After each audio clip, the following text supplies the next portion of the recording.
Hello, welcome to my blog for April, a review of the key news and updates from the last month. It's a constant theme for the Law Society to highlight issues where access to justice is denied or made more difficult by the actions of government.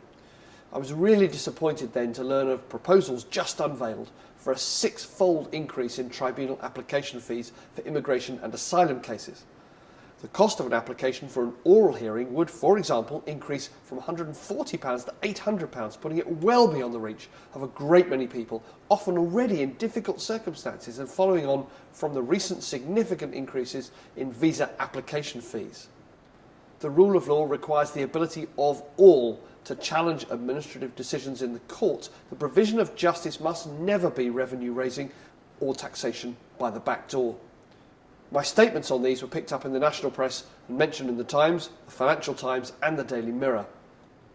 Many people will have been really delighted to see the success of a legal challenge brought by the Public Law Project and backed by a costs indemnity from the Law Society on behalf of the domestic violence charity Rights of Women. The challenge resulted in the court recognising the importance of removing the strict evidence requirements for legal aid, which had cut many women off from remedies keeping them and their children safe. There was considerable evidence that the rules introduced as part of the Legal Aid, Sentencing and Punishment of Offenders Act 2012 meant that victims of abuse were unable to access justice even when it was clear there had been violence or a very real risk of it. The government has now introduced interim civil legal aid regulations to extend the time frame in which evidence of domestic violence can be presented from 2 years to 5 years and include provision for the assessment of evidence about financial abuse. We will continue to work with the Ministry of Justice and others to make the case that legal advice is accessible and essential.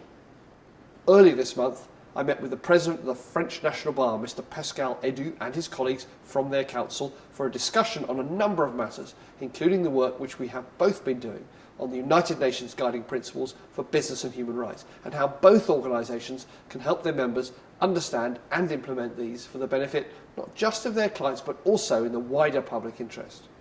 A lot of work is still needed on this subject, about which I spoke at the round table following the meeting. You can read more about it in my full speech from the link below. The President and I also signed a memorandum of understanding between the Law Society and the French National Bar, symbolising a joint commitment to strengthen the rule of law, defending human rights and ensuring access to justice. Thank you for following my blog and to join the nearly 1,200 followers to see my comments on the various legal events which I've attended and the people I meet. You can find it by searching @LawSocPresident. See you next month. Thank you.